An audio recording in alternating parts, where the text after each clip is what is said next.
ధన్యవాదాలు తెలియజేస్తా ఉన్నాను. వరుణ దేవుడు కూడా ఈరోజు భారతీయ జనతా పార్టీ లక్ష్యానికి తదాస్తు అంటూ అద్భుతమైనటువంటి వాతావరణంలో వర్షపు జల్లుల మధ్య ఈ యొక్క సమావేశాలు మనం నిర్వహించుకుంటున్నాం. ఇటీవల కల్వకుంట్ల కుటుంబం మన జాతీయ కార్యవర్గ సమావేశాల సందర్భంగా మీరు మా రాష్ట్రానికి వస్తా ఉన్నారు, మమ్మల్ని చూసుకొని నేర్చుకోండి అని చెప్పి కల్వకుంట్ల కుటుంబము, కేసీఆర్ కుటుంబము ఈరోజు స్టేట్మెంట్ ఇవ్వడం జరుగుతూ ఉంది. నేను అడుగుతా ఉన్నాను కల్వకుంట్ల కుటుంబాన్ని, ముఖ్యమంత్రి గారిని అడుగుతా ఉన్నాను, మీ దగ్గర నుంచి ఏం నేర్చుకోవాలో ఈరోజు స్పష్టంగా చెప్పాల్సిందిగా కోరుతా ఉన్నాను. మీ కుటుంబ రాజకీయాలను చూసి మేము నేర్చుకోవాలా? మీ అవినీతి రాజకీయాలను చూసి మేము నేర్చుకోవాలా? మజ్లిస్ పార్టీలో కీలుబొమ్మగా పనిచేస్తున్నటువంటి మీరు, మిమ్మల్ని చూసి మేము నేర్చుకోవాలా? గత 8 సంవత్సరాలుగా సచివాలయానికి రాలేదు మీరు, మిమ్మల్ని చూసి మేము నేర్చుకోవాలా? గత 8 సంవత్సరాలుగా ప్రజల అందుబాటులో ఉండేది మన ఉత్తరప్రదేశ్ ముఖ్యమంత్రి యోగి గారు వచ్చారు, అందరం కూడా స్వాగతం పలుకుదాము.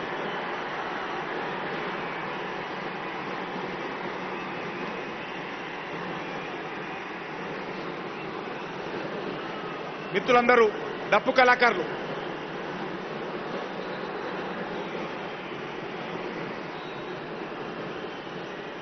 కల్వకుంట్ల ముఖ్యమంత్రి గారు కుటుంబాన్ని, మీ పరిపాలన చూసుకొని ఈరోజు భారతీయ జనతా పార్టీ నేర్చుకోవాలని అడుగుతా ఉన్నాను.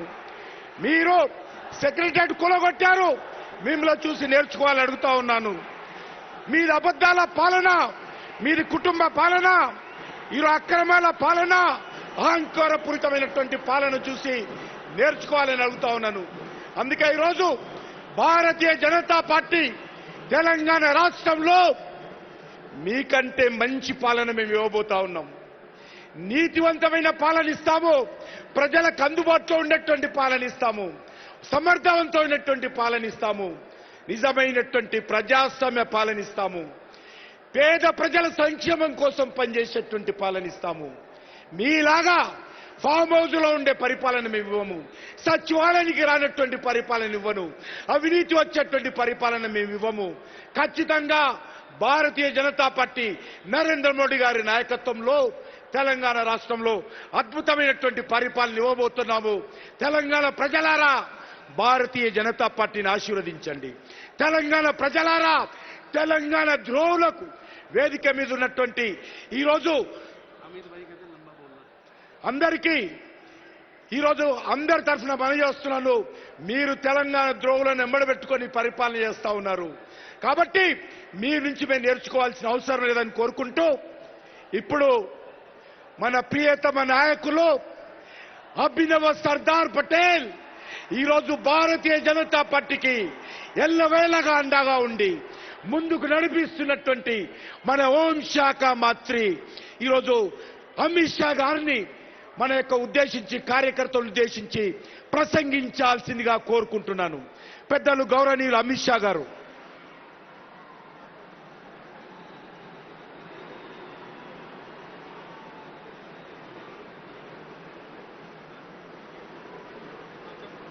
అందరూ ఒక నిమిషము. మన అమిత్ షా గారు మాట్లాడే ముందు మన యొక్క ఈ దేశంలో అతిపెద్ద రాష్ట్రమైనటువంటి ఉత్తరప్రదేశ్ ముఖ్యమంత్రి యోగి ఆదిత్యనాథ్ గారిని మాట్లాడాల్సిందిగా కోరుకుంటున్నాను. గౌరవనీయులు యోగి ఆదిత్యనాథ్ గారు అక్రమాల మీద బుల్డోజర్, అన్యాయాల మీద బుల్డోజర్, మత కళాల మీద బుల్డోజర్, క్రిమినల్స్ మీద బుల్డోజర్ మన యోగి ఆదిత్యనాథ్ గారిని మాట్లాడాల్సిందిగా కోరుకుంటున్నాను.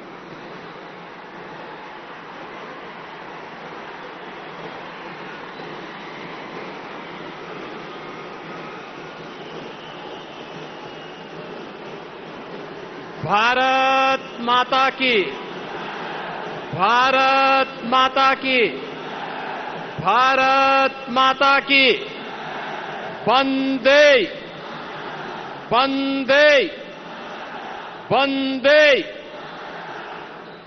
भारतीय जनता पार्टी के राष्ट्रीय अध्यक्ष माननीय जगत प्रकाश नड्डा जी, पूर्व राष्ट्रीय अध्यक्ष और देश के यशस्वी गृह मंत्री माननीय श्री अमित शाह जी, पूर्व राष्ट्रीय अध्यक्ष केंद्रीय सड़क परिवहन और राजमार्ग विभाग के मंत्री माननीय नितिन गडकरी जी, केंद्रीय मंत्री माननीय श्री पीयूष गोयल जी, केंद्रीय पर्यटन और संस्कृति मंत्री माननीय श्री जी किशन रेड्डी जी, भारतीय जनता पार्टी तेलंगाना के अध्यक्ष माननीय बंटी संजय कुमार जी, भारतीय जनता पार्टी के सभी माननीय मुख्यमंत्री, केंद्रीय मंत्रीगण, तेलंगाना के सभी पदाधिकारीगण और भाग्यनगर की इस विशाल सभा में तेलंगाना के भाग्य को बदलने के लिए उपस्थित तेलंगाना के सभी भाइयों बहनों, पिछले 2 दिनों से पूरी भारतीय जनता पार्टी के पदाधिकारी आदरणीय प्रधानमंत्री मोदी जी के सानिध्य में इस भाग्यनगर में अपनी आगामी भावी योजना को लेकर के जिस विराट चिंतन के कार्यक्रम के साथ बैठी है, अभी कुछ ही देर में आदरणीय प्रधानमंत्री जी का मार्गदर्शन हम सबको प्राप्त होने वाला है। आप सबकी इतनी विशाल रैली को देखते हुए मैं सबसे पहले तेलंगाना के आप सभी कार्यकर्ता भाइयों बहनों का हृदय से अभिनंदन करता हूं। भाइयों बहनों, आपका उत्साह हम सबको एक नई प्रेरणा और एक नया उत्साह प्रदान करता है। तेलंगाना के अंदर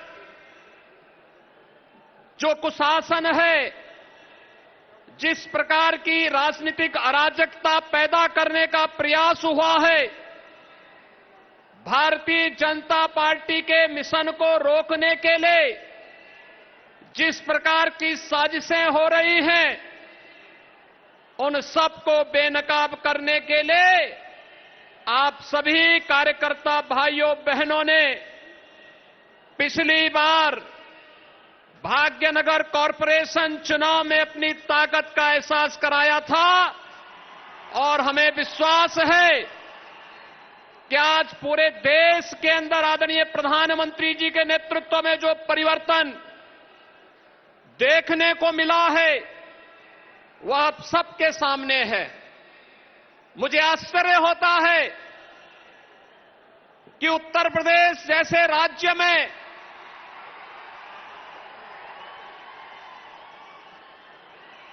माननीय रक्षा मंत्री श्री राजनाथ सिंह जी मंच पर आए हैं, उनका मैं हृदय से स्वागत करता हूं।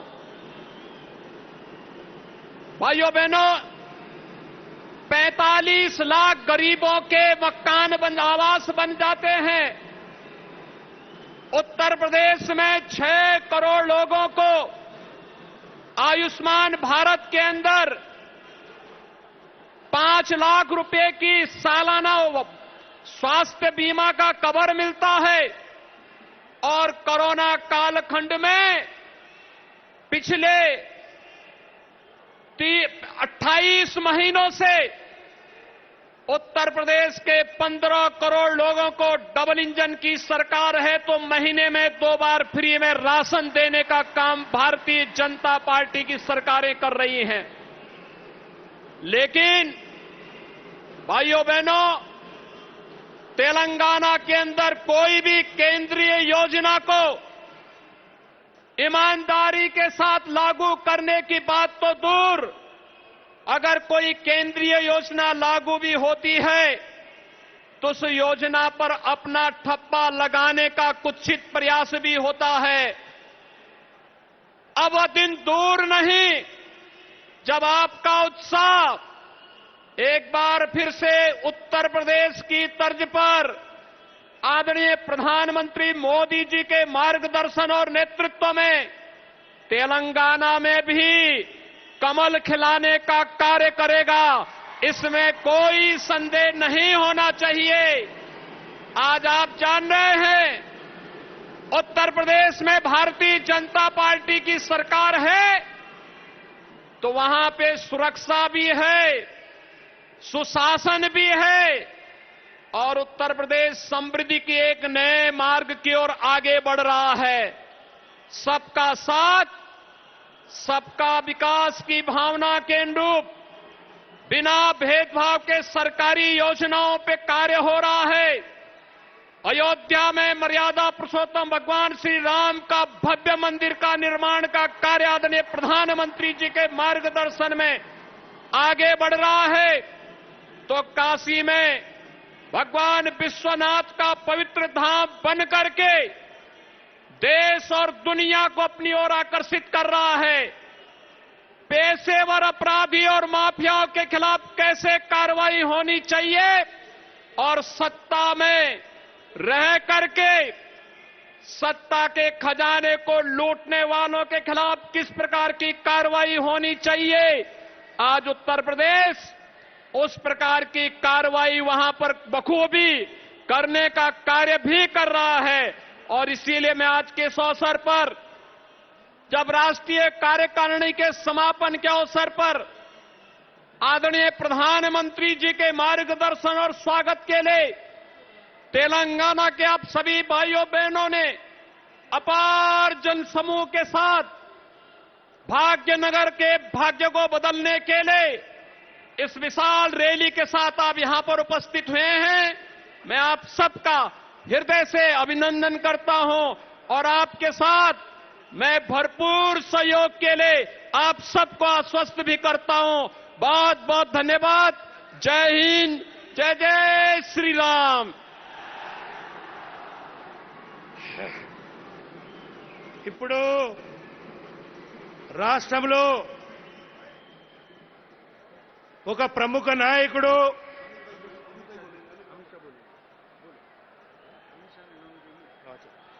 अभी we request to address to the gatherer Sri Amit Shah ji.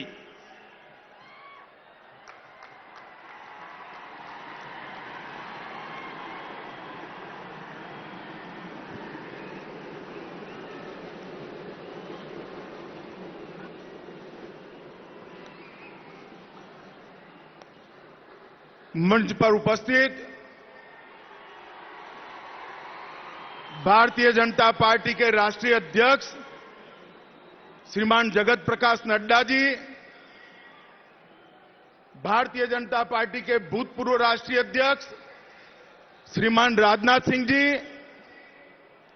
श्रीमान नितिन गडकरी जी, तेलंगाना के लोकप्रिय भाजपा अध्यक्ष बंडी संजय जी, हमारे मुख्यमंत्रीगण, राज्यसभा में हमारे नेता श्री पीयूष गोयल जी, श्री योगी आदित्यनाथ जी, तेलंगाना का समग्र नेतृत्वगण और आज इस ऐतिहासिक परेड ग्राउंड के अंदर जहां तक नजर पहुंचे वहां तक मुंड ही मुंड दिखाई रहे हैं। आप सभी तेलंगाना के प्यारे भाइयों बहनों को मेरा नमस्कार। मित्रों, आज राष्ट्रीय अध्यक्ष जी ने हैदराबाद के अंदर, ये भाग्यनगर शहर के अंदर तेलंगाना में राष्ट्रीय कारोबारी का आयोजन किया था। अध्यक्ष जी और मोदी जी के नेतृत्व में यहां कारोबारी संपन्न हुई है। मैं तेलंगाना स्थापना दिन के दिन भी यहां पर आया था, आज भी आया हूं। मैंने तेलंगाना का मूड देखा है। मैं एक बात आज घोषणा कर जाना चाहता हूं कि केसीआर जब भी चुनाव कराना है करा लो, पहले कराओ बाद में कराओ, सरकार भारतीय जनता पार्टी की बनने वाली है। तेलंगाना में अगली सरकार कमल फूल की बनने वाली है। मित्रों, टीआरएस की स्थापना तेलंगाना राज्य की मांग के लिए हुई थी।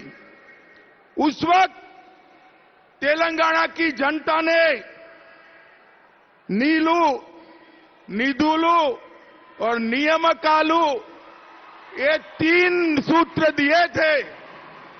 मुझे बताओ तेलंगाना वालों, नीलू मिला है क्या? जरा जोर से बोलो, मिला है क्या? निधुलू मिला है क्या? और नियमकालू का तो सवाल ही नहीं पैदा होता। मिला है क्या? भाई केसीआर, हिसाब दो तेलंगाना की जनता को। 8 साल से गद्दी पर बैठे हो, युवाओं के रोजगार का क्या हुआ? केसीआर के मन में युवाओं का रोजगार का मतलब केटीआर का रोजगार है, आपका रोजगार नहीं है भाई। वो आपके रोजगार की चिंता नहीं करते हैं। वो केवल और केवल अपने बेटे को मुख्यमंत्री बनाने के लिए राजनीति करते हैं। इनके मन में प्यासी तेलंगाना की जनता की कोई चिंता नहीं है, बेरोजगार युवाओं की कोई चिंता नहीं है। अरे मजलिस के त्रास से सहमे हुई ये जनता की भी कोई चिंता नहीं है। दिन रात उनको एक ही चिंता है, मेरे बेटे को मैं कैसे मुख्यमंत्री बनाऊं, कैसे मुख्यमंत्री बनाऊं। केसीआर, आज मेरी बात ध्यान से सुन लो।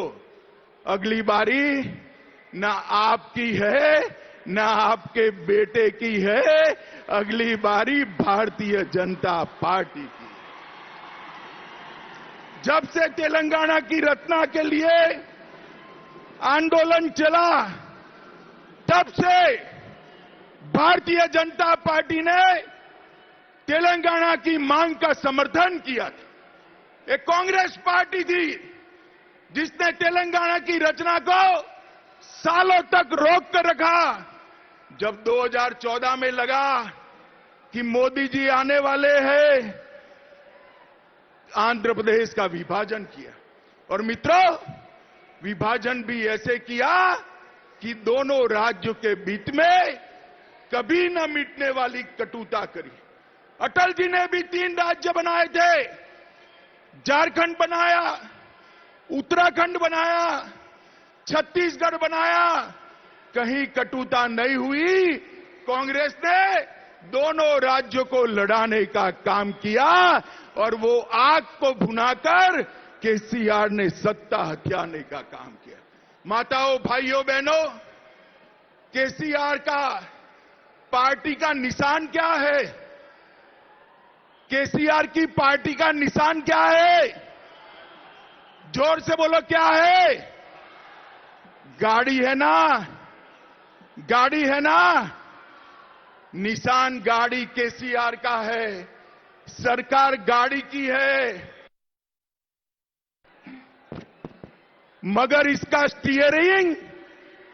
स्टीयरिंग ओवैसी के हाथ में है। मित्रों,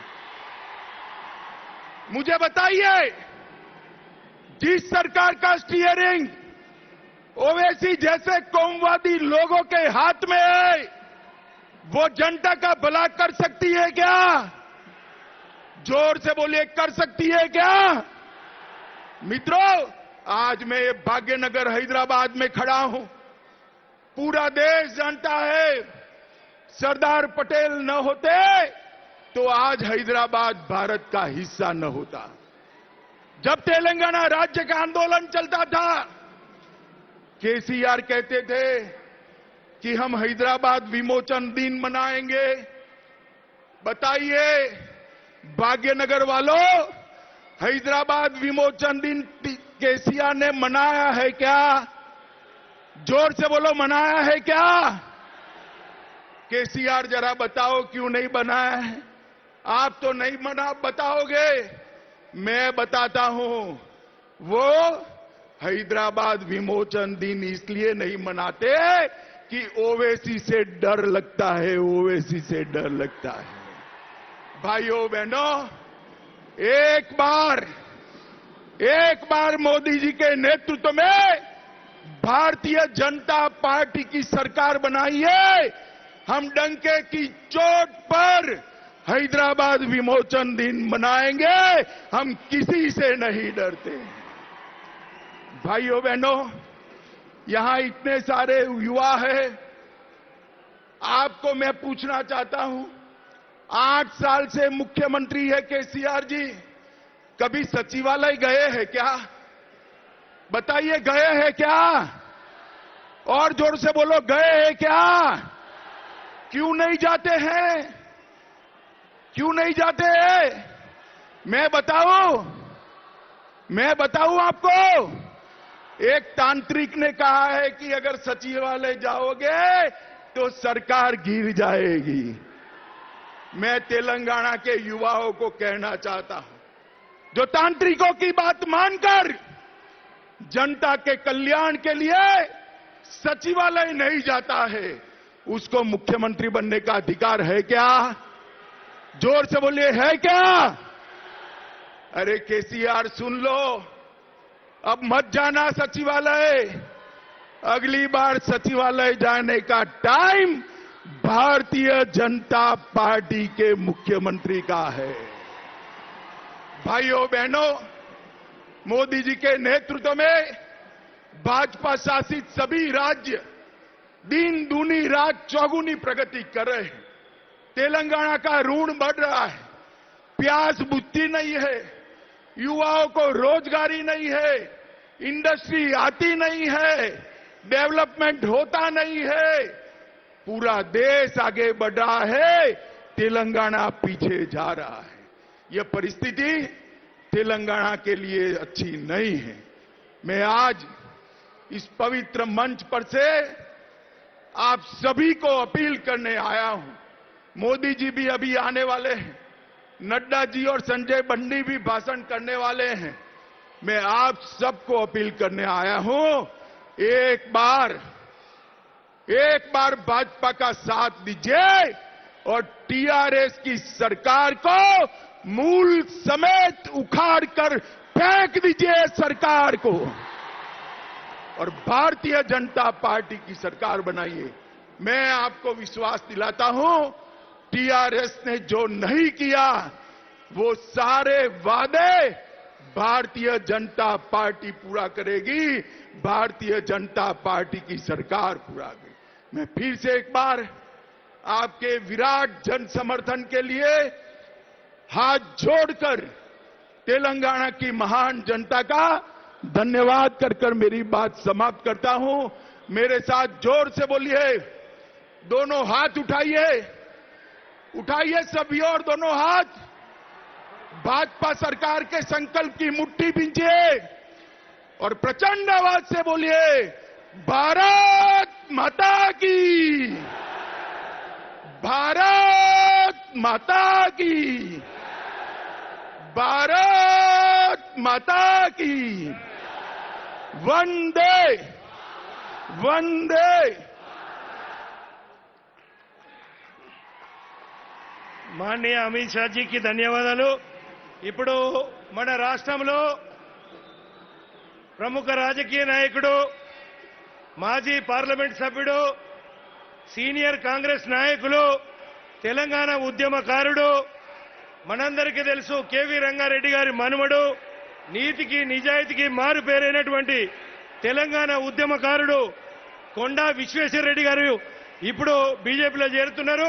మన రాష్ట్ర అధ్యక్షుడు బండి సంజయ్ గారి ఆధ్వర్యంలో, అదేవిధంగా మన అఖిల భారత అధ్యక్షులు నడ్డా గారి సమక్షంలో, అమిత్ షా గారి సమక్షంలో, రాజ్నాథ్ సింగ్ గారి సమక్షంలో కొండా విశ్వేశ్వరరెడ్డి గారిని బీజేపీలో చేర్చుకుంటున్నటువంటి సందర్భం. కాబట్టి కండువతోటి రాష్ట్ర అధ్యక్షులు, అఖిల భారత అధ్యక్షులు విశ్వేశ్వరరెడ్డి గారికి బీజేపీలోకి ఆహ్వానించాల్సిందిగా కోరుకుంటున్నాను. మిత్రులారా, వేదిక మీద భారతీయ జనతా పార్టీ, అటు పక్కన వేదిక మీద కేంద్ర ప్రభుత్వంలో మిత్రులారా, వేదిక మీద భారతీయ జనతా పార్టీ అధ్యక్షులైనటువంటి జయప్రకాష్ నడ్డా గారిని స్వాగతించాల్సిందిగా రాష్ట్ర అధ్యక్షులు బండి సంజయ్ కుమార్ గారిని కోరుతున్నాను.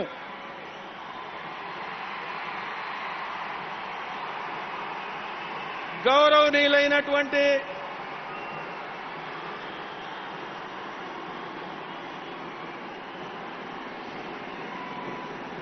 భారతీయ జనతా పార్టీ సీనియర్ నాయకులు, దేశ రక్షణ శాఖ మంత్రి, అదేవిధంగా పూర్వ జాతీయ అధ్యక్షులైనటువంటి రాజ్నాథ్ సింగ్ గారిని స్వాగతించాల్సిందిగా వారిని కోరుతున్నాను. కేంద్ర ప్రభుత్వంలో మంత్రివర్యులు, పూర్వ జాతీయ అధ్యక్షులు శ్రీ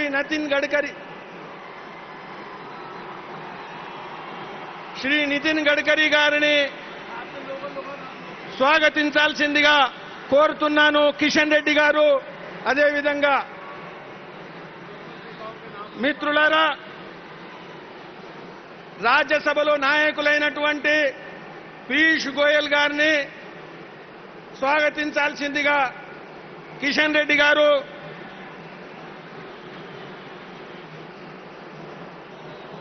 మన ఉత్తరప్రదేశ్ ముఖ్యమంత్రి అయినటువంటి యోగి ఆదిత్యనాథ్ గారిని స్వాగతించాల్సిందిగా కిషన్ రెడ్డి గారిని కోరుతున్నాను.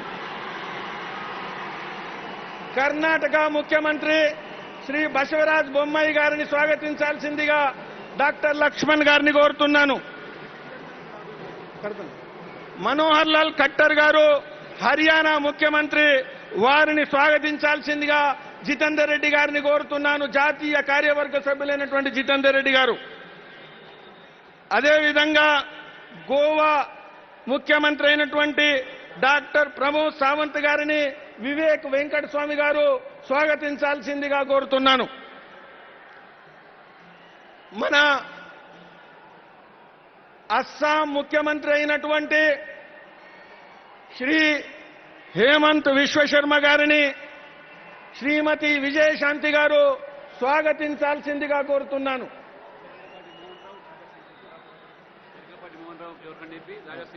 ఉన్నారు. శ్రీ జయరాం ఠాకూర్ గారు, శ్రీ జయరాం ఠాకూర్ గారిని స్వాగతించాల్సిందిగా శాసనసభ పక్ష నాయకులైనటువంటి శ్రీ రాజా సింగ్ గారిని కోరుతున్నాను.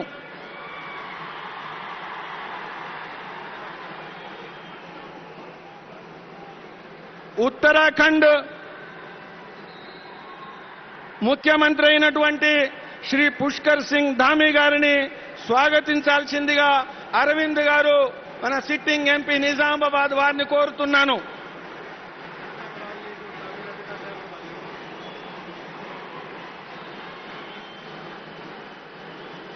శ్రీ ప్రేమ ఖండు గారిని స్వాగతించాల్సిందిగా సుధాకర్ రెడ్డి గారిని, మన తమిళనాడు సహప్రభారి వారిని కోరుతున్నాను.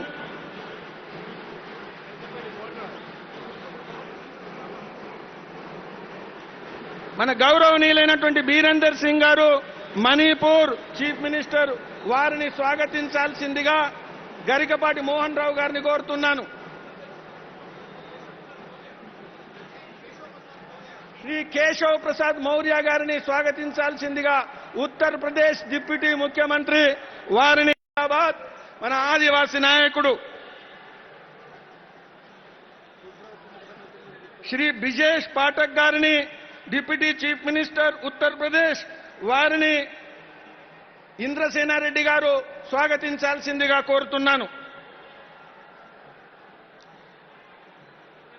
Shri Y Patton honourable deputy chief minister Nagaland వారిని స్వాగతించాల్సిందిగా శ్రీ ప్రదీప్ గారిని కోరుతున్నాను.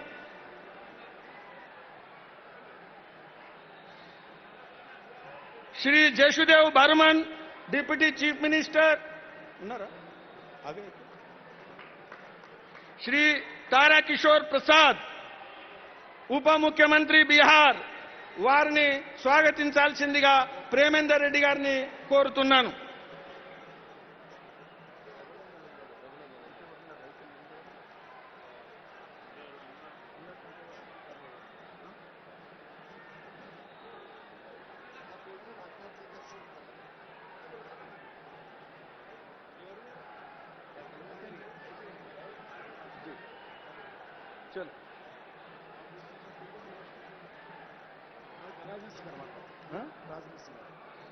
మన పూర్వ జాతీయ అధ్యక్షులు కేంద్ర ప్రభుత్వంలో రక్షణ శాఖ మంత్రి గౌరవనీయులైనటువంటి సీనియర్ నాయకులైనటువంటి శ్రీ రాజ్నాథ్ సింగ్ గారిని ఈ విశాలమైనటువంటి సభను ఉద్దేశించి ప్రసంగించాల్సిందిగా నేను ప్రార్థిస్తున్నాను.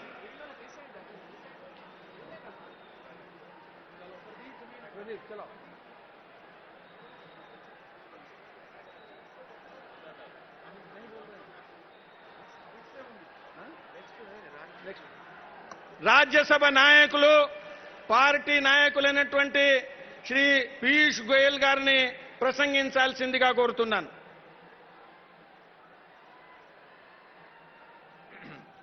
भारत माता की माननीय राष्ट्रीय अध्यक्ष श्री जगत प्रकाश नड्डा जी, माननीय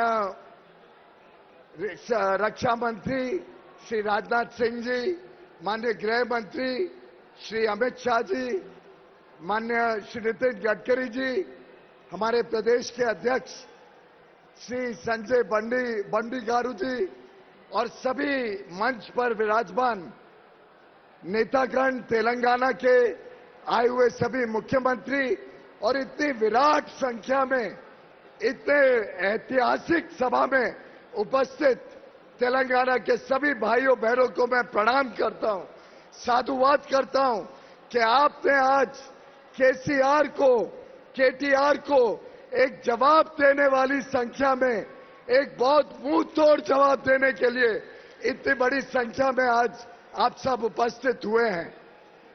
गत 8 वर्षों में जिस प्रकार से तेलंगाना में भ्रष्टाचार की सरकार चली, जिस प्रकार से किसानों का अपमान हुआ, जिस प्रकार से रोजगार के अवसर नहीं मिले, इन सब तकलीफों में जो स्थितियां आज तेलंगाना में पैदा हुई हैं, उसके सामने भारतीय जनता पार्टी एकमात्र विकल्प के रूप में आज तेलंगाना के सामने है.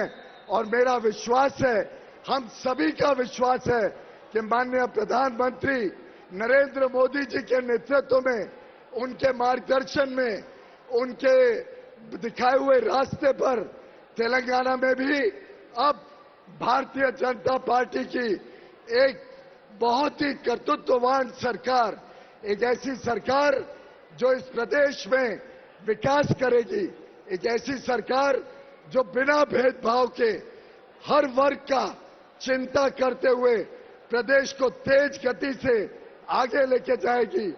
युवाओं का सम्मान होगा, किसानों के उत्पादन का सम्मान होगा, किसानों को एक अच्छा भविष्य मिलेगा.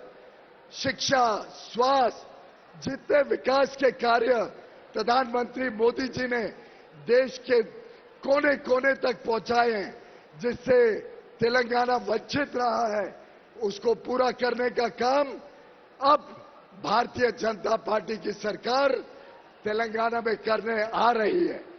जैसा माननीय अमित शाह जी ने कहा, योगी आदित्यनाथ जी ने कहा, अब तेलंगाना के पास एक ही पर्याय है, भारतीय जनता पार्टी की सरकार.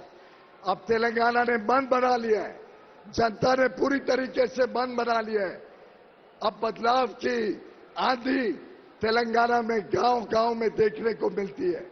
हमारे सभी भारतीय जनता पार्टी के जो कार्यकर्ता हैं, उनका जो उत्साह है, जो गांव-गांव में जो दृश्य देखने को मिल रहा है, वो स्पष्ट दिखाता है कि अब तेलंगाना में लोग त्रस्त हो गए, दुखी हो गए। अब और भ्रष्टाचार नहीं सहन कर सकते। अब और परिवारवाद की राजनीति और तुष्टीकरण की राजनीति तेलंगाना में नहीं चलेगी। लोगों को एक अच्छी सरकार चाहिए, लोगों को एक विकास से प्रेरित सरकार चाहिए, लोगों को बिना भेदभाव के हर वर्ग तक विकास पहुंचे ऐसी सरकार चाहिए, लोगों को भ्रष्टाचार मुक्त सरकार चाहिए। और मैं समझता हूं जिस प्रकार से माननीय प्रधानमंत्री नरेंद्र मोदी जी ने देश की सोच बदली, देश में आर्थिक विकास पहुंचाया, देश के कोने कोने तक, चाहे वो बिजली हो, चाहे वो मुफ्त में अनाज हो, चाहे वो शौचालय हो, चाहे वो कुकिंग गैस का कनेक्शन हो, जिस प्रकार से स्वास्थ्य सेवाएं मुफ्त में हर गरीब को मिली, इन सब गरीब कल्याण के कामों को देखते हुए अब तेलंगाना की जनता भी चाहती है कि यहां भी मोदी जी के दिखाए हुए रास्ते पे एक अच्छी सरकार आए। तेलंगाना की जनता भी चाहती है कि मोदी जी के नेतृत्व में जो विकास पूरे देश में हो रहा है, जिस प्रकार से पूरे विश्व में भारत की आवाज बुलंद हो रही है, ऐसी सरकार अब तेलंगाना भी लोगों को चाहिए।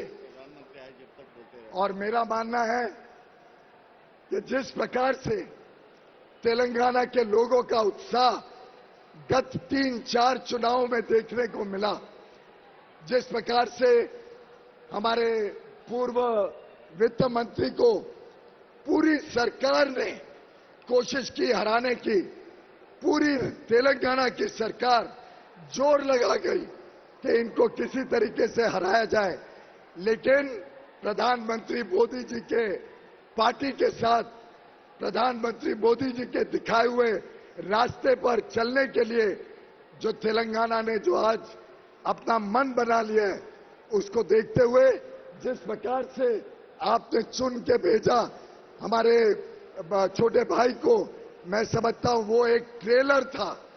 जिस प्रकार से आपने हैदराबाद के म्युनिसिपैलिटी में 50 सीटें भारतीय जनता पार्टी को दी, एक ऐतिहासिक बढ़त, 4 से बढ़कर सीधा 50 सीटों की बढ़त की। ये सब देखते हुए तेलंगाना में आज केटीआर चिंतित है, दुखी है, डरे हुए हैं। उनको दिख रहा है कि उनकी सरकार हाथ से जा रही है, उनको दिख रहा है कि बदलाव की आंधी आ रही है। आज स्पष्ट होते जा रहा है कि पूरे देश और विदेश में जो डंका भारतीय जनता पार्टी की सरकारों का है, जिस प्रकार से प्रगति पूरे देश में पहुंच रही है। अब आप दृश्य देखिए मंच का, कितने सारे राज्यों में भारतीय जनता पार्टी की सरकार जनता की सेवा में जुटी हुई है, अच्छा काम कर रही है। किस प्रकार से पूरे देश में आज लोगों का विश्वास भारतीय जनता पार्टी के साथ पूरी तरीके से जुड़ा है। ऐसी परिस्थिति में तेलंगाना में भी बदलाव होना स्वाभाविक है और बदलाव के साथ साथ युवाओं को अवसर मिलेगा, नए रोजगार के अवसर आएंगे। जैसे यहां पे टेक्नोलॉजी सेक्टर बड़ी तेज गति से पहले बढ़त होती थी, जैसे यहां पे फार्मा का इतना बड़ा स्कोप है, जैसे यहां पे स्टार्टअप की दुनिया इतना बेहतरीन काम कर रही है। मुझे दिखता है कि आने वाले दिनों में तेलंगाना में नए विकास के साथ नए रोजगार, नए काम के अवसर और जो इंफ्रास्ट्रक्चर के प्रोजेक्ट्स जिसमें बड़े मात्रा में तेलंगाना में आज भ्रष्टाचार हो रहा है, उसको भी बदलने के लिए हम सबको आगे आने वाले चुनाव में एक मौका मिलने जा रहा है। तेलंगाना में एक एक प्रोजेक्ट को जब हम देखते हैं, कहां 40,000 का प्रोजेक्ट सीधा 1,30,000 करोड़ का हो जाता है। 40,000 करोड़ और 1,30,000 करोड़, बाकी पैसा कहां जाता है, किसकी जेब में जाता है, कौन है जो ये भ्रष्टाचार कर रहा है, इसका जवाब केसीआर को देना पड़ेगा। इसका जवाब केटीआर को देना पड़ेगा। इसका जवाब तेलंगाना के एक एक मंत्री, एक एक विधायक को हमें जनता को देना पड़ेगा। और आखिर ये कब तक सिलसिला चलेगा? कब तक फार्म हाउस से तेलंगाना की सरकार चलेगी? कब तक तेलंगाना के लोग भ्रष्टाचार को सहन करते रहेंगे? कब तक यहां के किसान परेशान रहेंगे?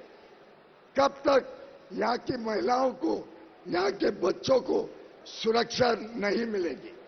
मैं अभी अभी आंकड़े देख रहा था नेशनल क्राइम रिकॉर्ड ब्यूरो के, जिस प्रकार से तेलंगाना में बच्चों के, महिलाओं के साथ अत्याचार हो रहा है, अन्याय हो रहा है, इसको भी बड़ी गंभीरता से हम सब ने सोचना पड़ेगा। इस अत्याचार को, इस अन्याय को रोकने की सख्त आवश्यकता है।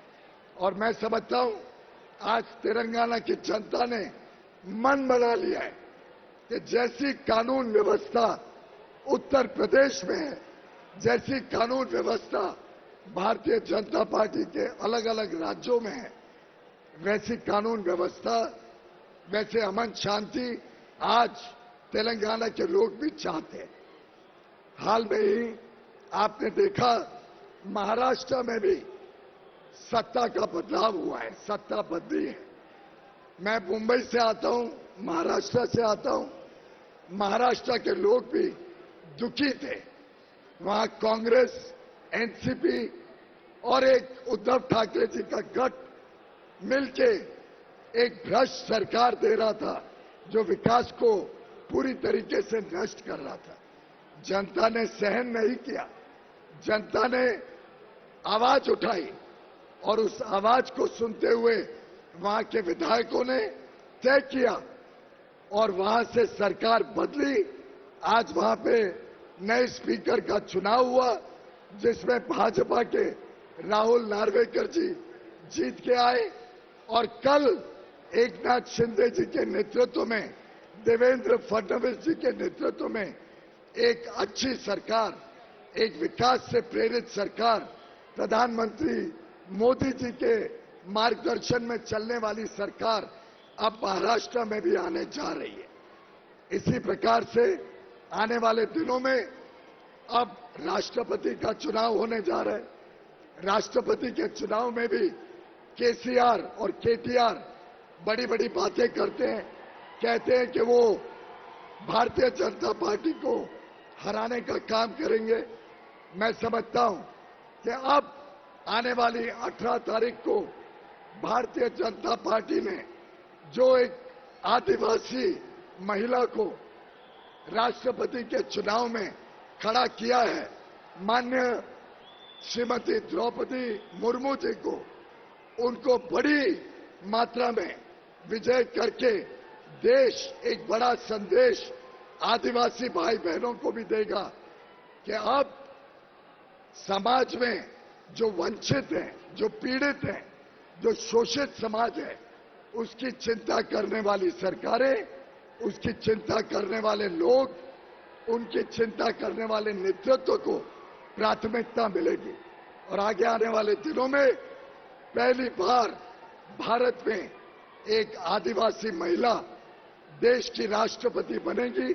मैं समझता हूं हम सब के लिए बड़े गर्व की बात है कि माननीय प्रधानमंत्री नरेंद्र मोदी जी ने एक आदिवासी महिला को इतनी बड़ी जिम्मेदारी दी, इतना बड़ा मान, इतना बड़ा सम्मान देने का निर्णय किया।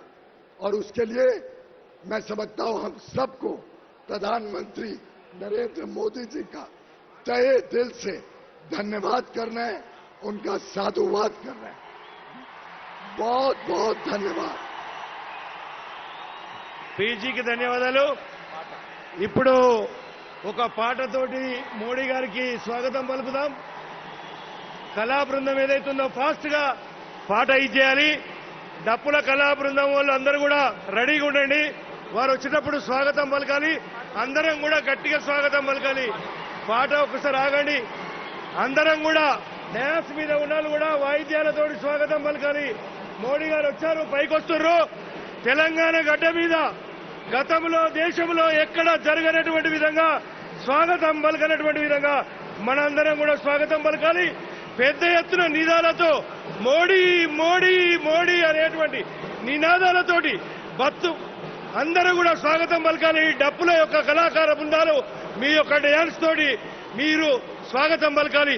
భారత్ మాతాకి, భారత్ మాతాకి, భారతీయ జనతా పార్టీ, నరేంద్ర మోడీ గారి నాయకత్వం, నరేంద్ర మోడీ గారి నాయకత్వం, భారత్ మాతాకి.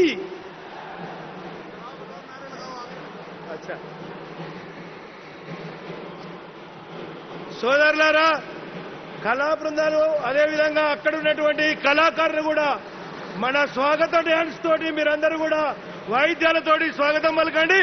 డప్పు కళాకారులు కూడా మీ యొక్క డ్యాన్స్ తోటి మీరు స్వాగతం పలకండి. భారత్ మాతాకి, భారత్ మాతాకి, జై జై మాతా, జై జై మాతా, జై శ్రీరామ్, జై శ్రీరామ్. జిందాబాద్ జిందాబాద్ అంటే మోడీజీ జిందాబాద్, జిందాబాద్ జిందాబాద్, జిందాబాద్ జిందాబాద్, జిందాబాద్ జిందాబాద్. భారత్ మాతాకి స్వాగతం, స్వాగతం అంటే మోడీజీ స్వాగతం, స్వాగతం స్వాగతం, స్వాగతం స్వాగతం, స్వాగతం స్వాగతం, స్వాగతం స్వాగతం, మోడీజీ స్వాగతం, స్వాగతం స్వాగతం. భారత్ మాతాకి, భారత్ మాతాకి. మన యువమోర్చా కార్యకర్తలు, నాయకులు, అదేవిధంగా వాలంటీర్స్ మోడీ గారికి మనం ఒకసారి స్వాగతం పలకాలనుకున్నాం. ఆ యొక్క స్లోగన్ ఒకసారి మీరందరూ కూడా కార్యకర్తల నుంచి ఇంటికి రావాలి కాబట్టి ఆ స్లోగన్ ఒకసారి అందరు ఇవ్వాల్సిందిగా మనవి. యువమోర్చా వాళ్ళందరూ అటెన్షన్ ఉండండి. మోడీజీ మోడీ మోడీ ఆ యొక్క స్లోగన్ అందరూ కూడా ఒకసారి కార్యకర్తల నుంచి రావాల్సిందిగా మీ అందరికీ విజ్ఞప్తి.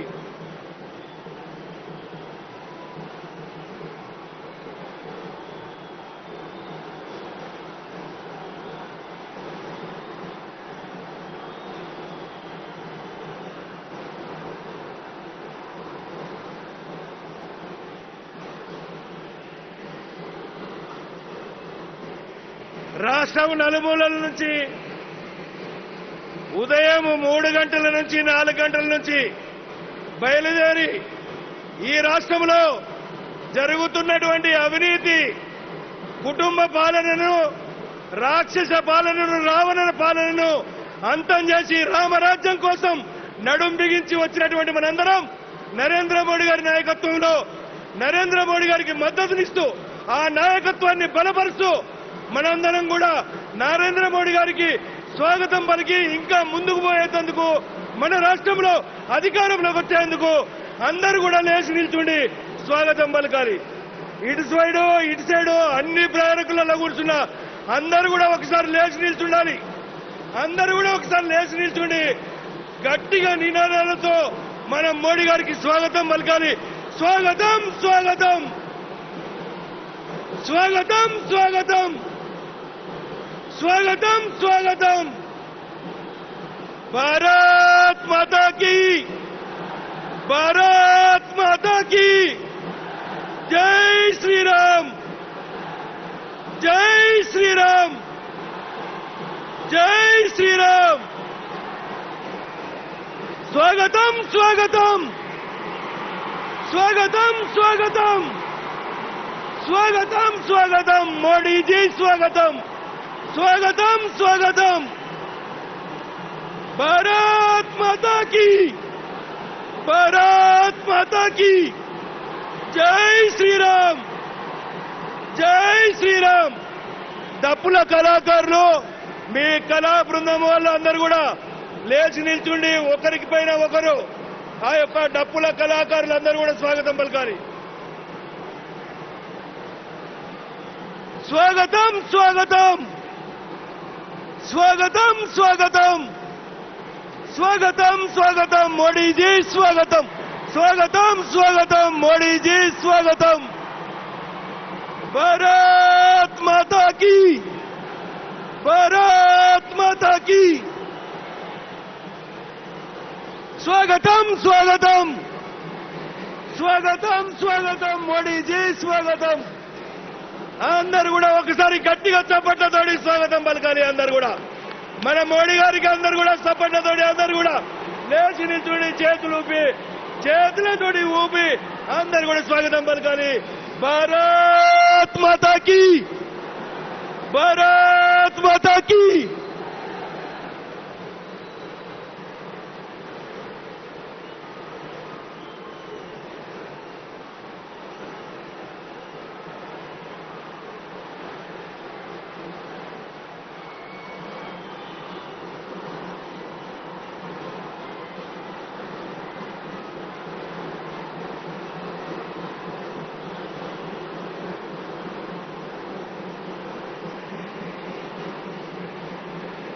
ఇప్పుడు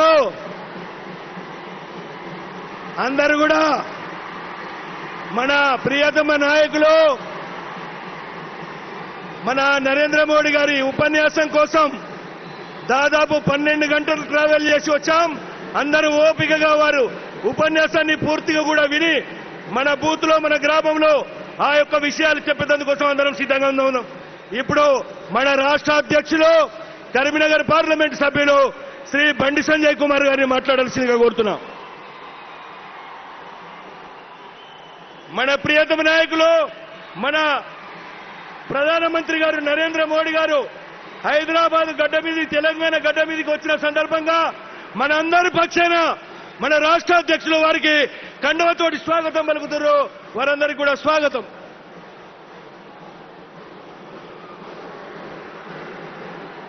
भारत माता की.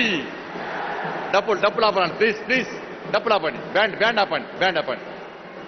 ఆపండి. भारत माता की, भारत माता की. जय श्री राम, जय श्री राम. राम लक्ष्मण जानकी, राम लक्ष्मण जानकी. वंदे वंदे. नरेंद्र मोदी गारी नायकत्వం, नरेंद्र मोदी गारी नायकत्వం, जेपी नड्डा गारी नायकत्వం, अमित शाह गारी नायकत्వం. అందరికీ నమస్కారం. భారతీయ జనతా పార్టీ ఈ భాగ్యనగర్ గడ్డ మీద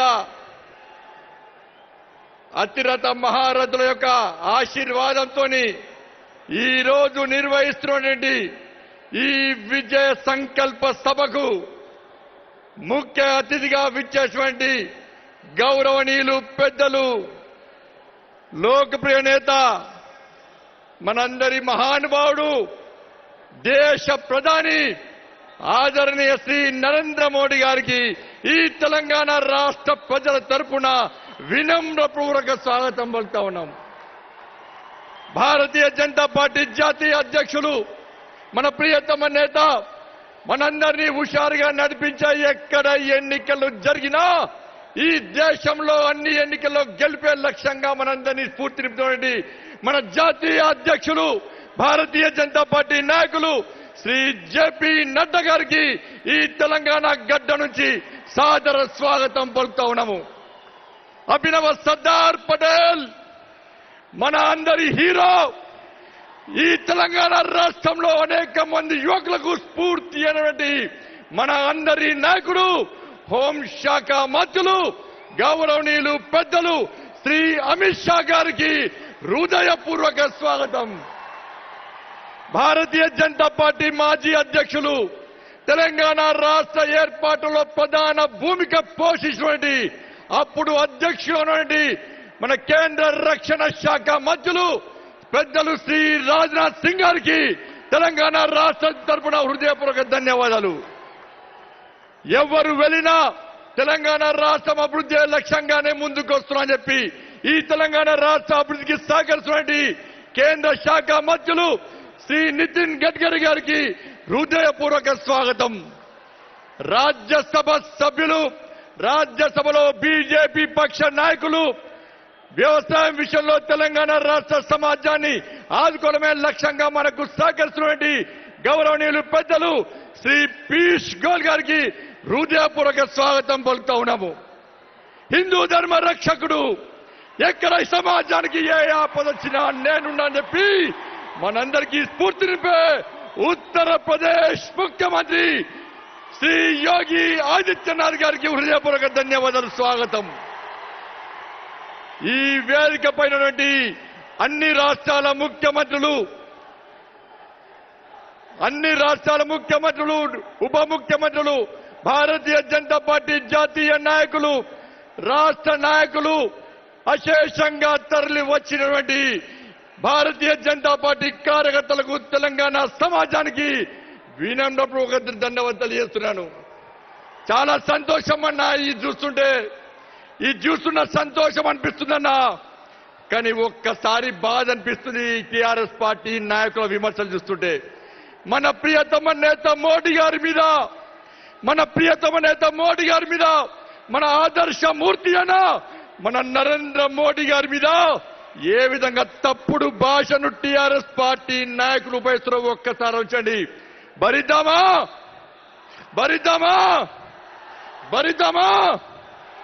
ఎందుకు తిట్టాలన్నా నా నరేంద్ర మోడీని?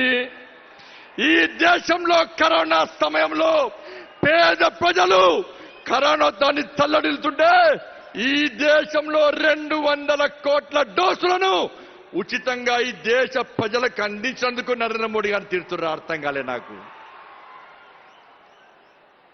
అరే, ఈ దేశంలో పేద ప్రజలు ఇబ్బంది పడద్దని చెప్పి, ఆకలితో అలమటించొచ్చని చెప్పి ఈ దేశంలో పేద ప్రజలకు ఉచితంగా బియ్యం ఇస్తున్నందుక నా నరేంద్ర మోడీని తీరుతున్నది.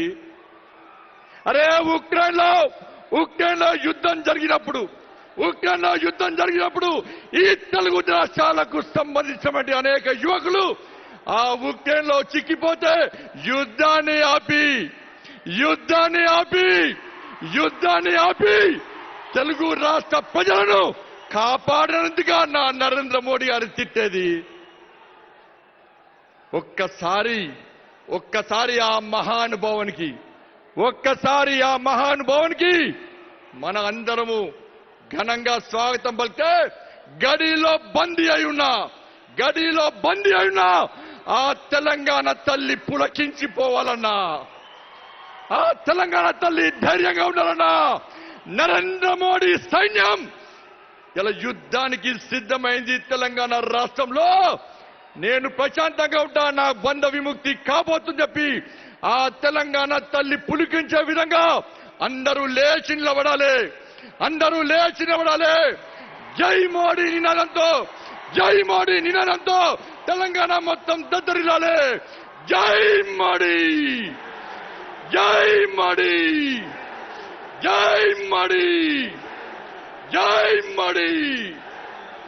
2 కరతతో చప్పట్లతో స్వాగతం పలుకున్న నా మహానుభావునికి, దేవుడన్నా, పేదలన్నా కూడా దేవుడన్నా నా మోడీ.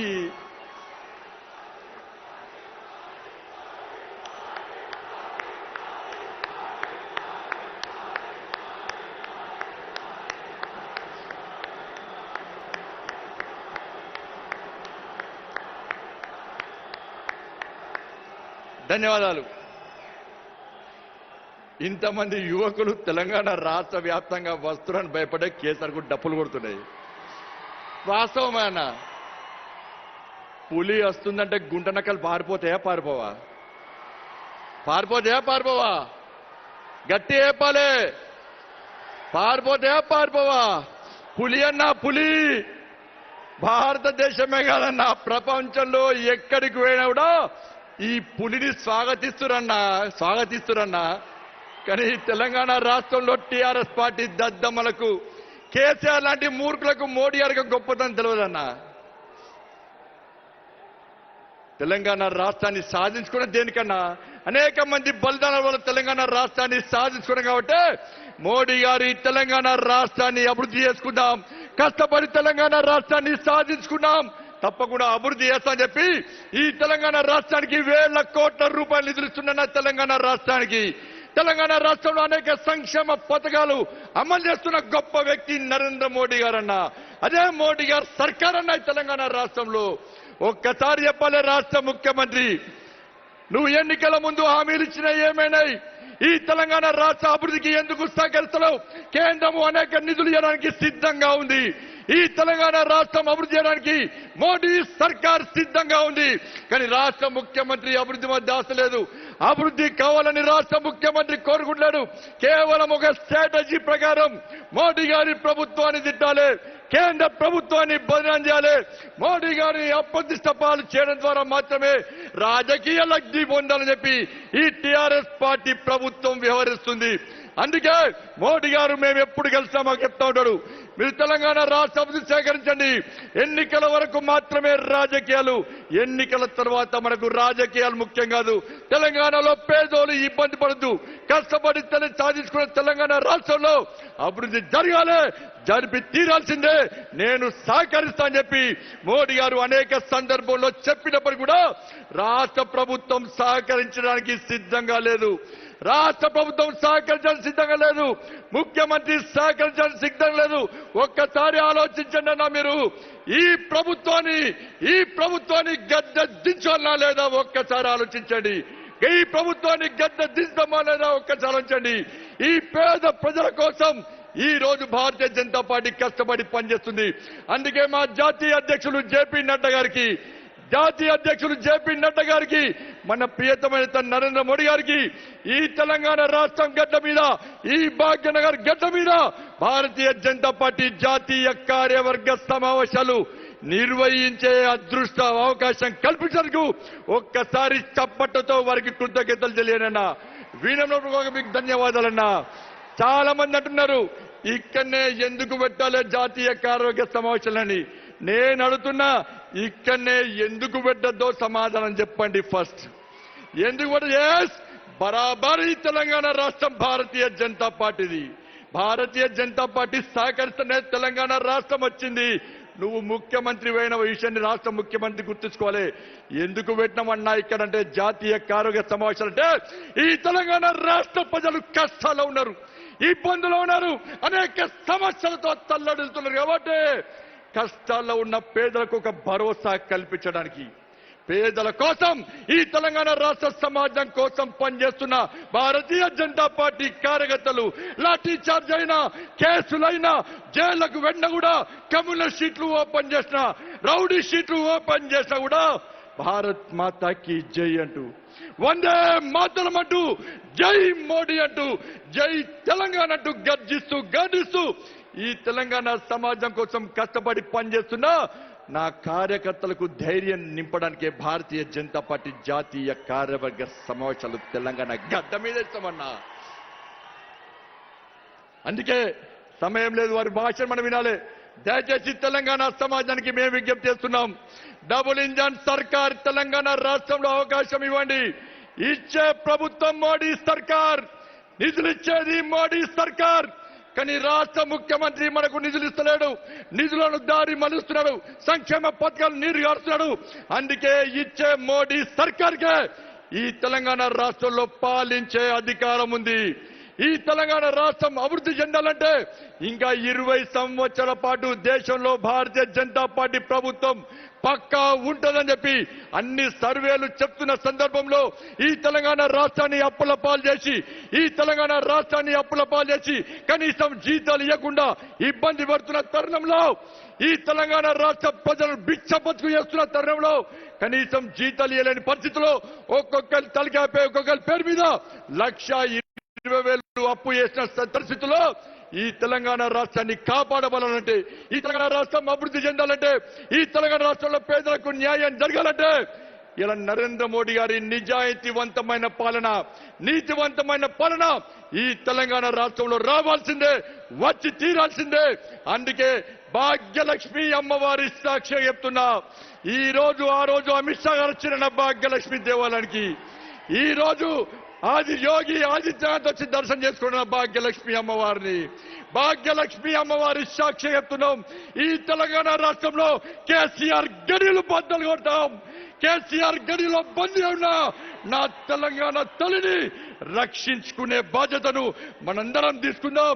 కష్టపడి పనిచేద్దాం. మీరు స్వచ్ఛందంగా ఇంత పెద్ద ఎత్తున తరలి వచ్చిన తెలంగాణ సమాజానికి, భారతీయ జనతా పార్టీ కార్యకర్తలకు హృదయపూర్వక ధన్యవాదాలు తెలియజేస్తూ ఈ జాతీయ కార్యవర్గ సమావేశం నిర్వహించినటువంటి జాతీయ నాయకత్వానికి హృదయపూర్వక ధన్యవాదాలు తెలియజేస్తూ ముగిస్తున్నాను. భారత్ మాతాకి, నరేంద్ర మోడీ గారి నాయకత్వం, నరేంద్ర మోడీ గారి నాయకత్వం. జై శ్రీరామ్. ధన్యవాదాలు. ధన్యవాదాలు రాష్ట్ర అధ్యక్షులు గారికి. Now I request to Nadda ji address to the Vijay Sankalpa Sabha.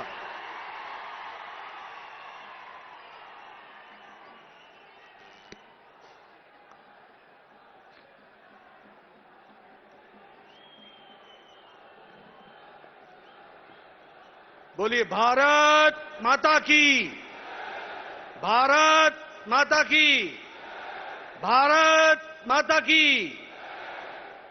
Narendra Modi గారి నాయకత్వం, नरेंद्र मोदी गारू नायकत्वम. आज के इस सभा में उपस्थित भारत के यशस्वी प्रधानमंत्री, हम सबके प्रिय सम्मानीय श्री नरेंद्र मोदी जी, आज के कार्यक्रम में इस विजय संकल्प रैली में मंच पर उपस्थित भारतीय जनता पार्टी के सभी पूर्व राष्ट्रीय अध्यक्ष, मंच पर उपस्थित हमारे सभी प्रदेश के मुख्यमंत्रीगण, केंद्र सरकार में मंत्रीगण, वरिष्ठ नेतृत्व, सम्मानित मंच और यहां इस विजय संकल्प रैली में एकत्र आए इतनी बड़ी संख्या में हमारे तेलंगाना के सभी नौजवान साथी, सज्जन वृंद, मीडिया के मेरे साथी, प्रिंट मीडिया, इलेक्ट्रॉनिक मीडिया के मेरे साथी, आज भाग्यनगर में जिस तरीके से अपार जनसमूह आज अपने प्रिय नेता भारत के यशस्वी प्रधानमंत्री जी को सुनने के लिए आतुर है, ये बताता है, ये जो मैं उत्साह देख रहा हूं, ये जो मैं जोश देख रहा हूं, ये जो मैं संख्या देख रहा हूं, यह मुझे इस बात के लिए आश्वस्त करता है कि आने वाले समय में तेलंगाना से केसीआर का जाना तय है और भारतीय जनता पार्टी का आना निश्चित है. मित्रों, मैं आपके और प्रधानमंत्री जी के बीच में बहुत देर नहीं रहूंगा. मुझे मालूम है कि आप सब लोग उनको सुनने के लिए आतुर हैं, लेकिन मैंने तेलंगाना की बदलती तस्वीर देखी है. मैं विधानसभा के चुनाव में यहां चुनाव का प्रभारी था. उस समय का वातावरण भी मैंने देखा है. और उसके बाद का भी मैं वातावरण देख रहा हूं। जगह जगह पर जिस तरीके से लोग केसीआर की सरकार से त्रस्त हैं, उनके भ्रष्टाचार से त्रस्त हैं, उनके सरकार के अनाचार से त्रस्त हैं, और जिस तरीके से विपक्षी दलों को कुचलने का कुत्सित प्रयास कर रहे हैं, तेलंगाना की जनता जो बड़ी जागरूक जनता है, उसने तय कर लिया है कि केसीआर को घर बैठाना है और भारतीय जनता पार्टी को लाना है। इस बात को तय कर दिया। मित्रों, मैं यहां ग्रेटर हैदराबाद म्युनिसिपल कॉरपोरेशन के चुनाव में भी आया था। उस समय पत्रकार बंधु कहते थे कि भारतीय जनता पार्टी का क्या भविष्य है, और हमने कहा था कि हमें ग्रेटर हैदराबाद म्युनिसिपल कॉरपोरेशन में अभूतपूर्व सफलता मिलेगी, और हैदराबाद की जनता ने आशीर्वाद रखा था, और एक तरीके से भारतीय जनता पार्टी का चुनाव में आशीर्वाद आपने देकर के भारतीय जनता पार्टी का दबका बनाया था। लेकिन आप वहीं नहीं रुके। आपने दुबाका के चुनाव में जिस तरीके से रघुनंदन के माध्यम से धमाका कर दिया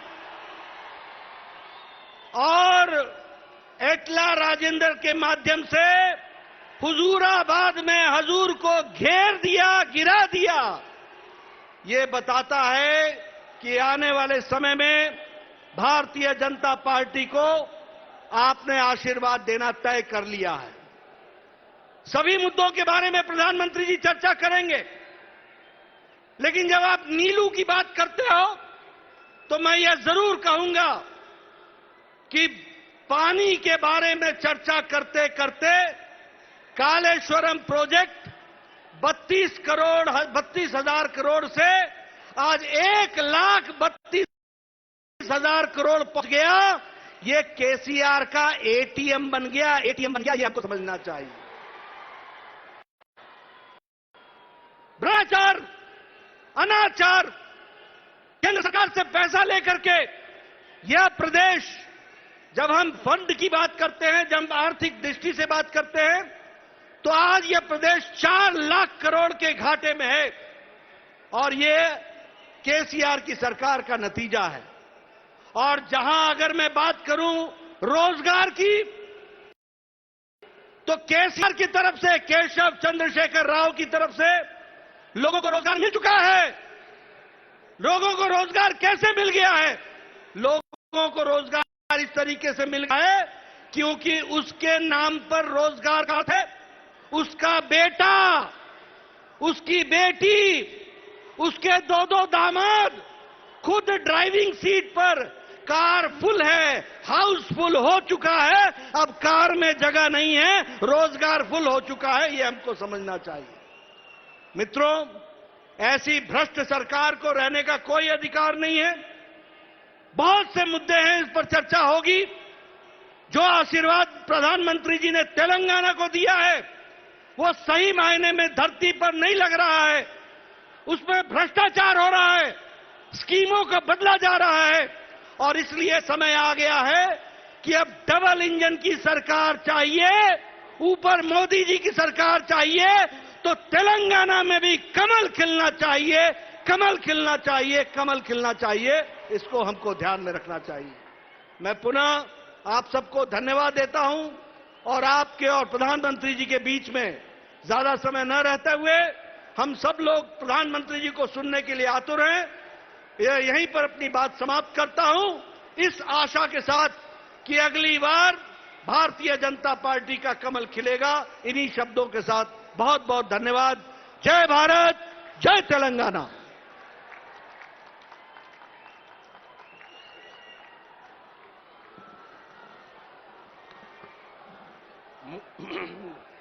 నడ్డాజీకి ధన్యవాదాలు.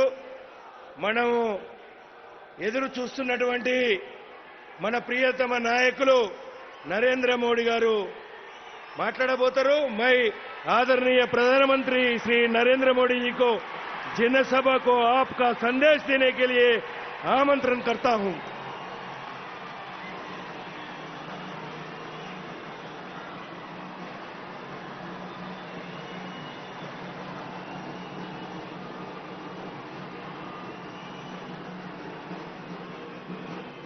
भारत माता की, भारत माता की, भारत माता की। तेलंगाना बीजेपी ने ఆశీర్వదినే చట్టానికి ఎంతో దూరం నుండి వచ్చిన ప్రతి కార్యకర్తకు సోదర సోదరి మనులకు మాతు ముత్తులకు నా నమస్కారం।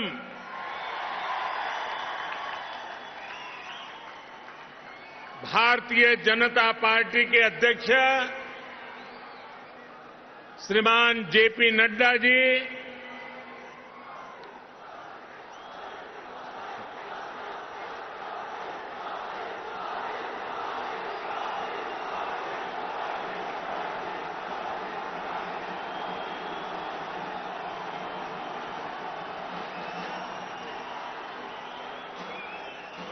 केंद्रीय मंत्रिमंडल के मेरे सदस्यगण,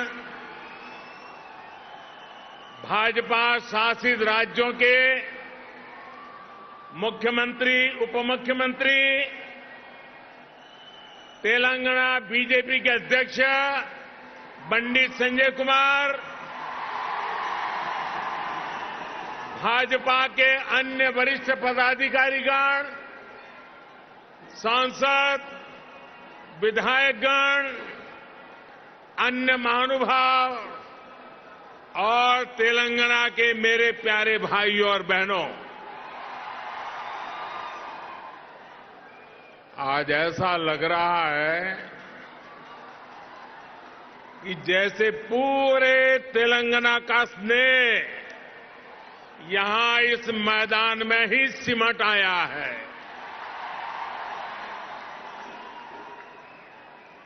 तेलंगाना के अलग अलग जिलों से आप यहां इतनी बड़ी संख्या में आए हैं। इस स्नेह के लिए, इस आशीर्वाद के लिए मैं तेलंगाना का अभिनंदन करता हूं, तेलंगाना की धरती को वंदन करता हूं। भाइयों और बहनों, आप सभी लोगों के स्नेह को ध्यान में रखते हुए ही हमने इस बार भाजपा की राष्ट्रीय कार्यकारिणी की बैठक हैदराबाद में कराने का फैसला किया था। बीते 2 दिनों से यहां देश भर से भाजपा के प्रतिनिधि, अलग अलग राज्यों के मुख्यमंत्री आपके इस प्यार को, इस स्नेह को अनुभव कर रहे हैं। जिस तरह हैदराबाद शहर हर टैलेंट की उम्मीदों को नई उड़ान देता है, वैसे ही भाजपा भी देश की आशाओं, अपेक्षाओं को पूरा करने के लिए दिन रात मेहनत कर रही है। इसलिए आज जब हम 21वीं सदी के समर्थ, सशक्त, आत्मनिर्भर भारत के रोड मैप पर काम कर रहे हैं, तब हैदराबाद में हुए भाजपा के इस मंथन का विशेष महत्व है। साथियों, तेलंगाना के लोग पूरी दुनिया में कड़ी मेहनत और देश के विकास के प्रति समर्पण के लिए जाने जाते हैं। तेलंगाना में कला, कौशल, कर्मठता भरपूर है। तेलंगाना प्राचीनता और पराक्रम की पुण्य स्थली है। यहां भद्राचलम में श्री राम से लेकर यादाद्री में श्री नरसिम्हा तक, आलमपुर में जोगुलांबा से लेकर वरंगल में भद्रकाली तक इस पवित्र भूमि से ईश्वरीय आशीर्वाद हमारे भारत पर अविरल बरसते हैं। विश्व प्रसिद्ध रामप्पा मंदिर से लेकर अद्भुत काकतीय तोरणम तक तेलंगाना का आर्ट और आर्किटेक्चर हमें गौरव से भर देता है। प्रताप रुद्र से रानी रुद्रमा देवी और कुमरम भीम तक तेलंगाना की इस वीर भूमि के शौर्य और बलिदान की गाथाएं अतुलनीय है।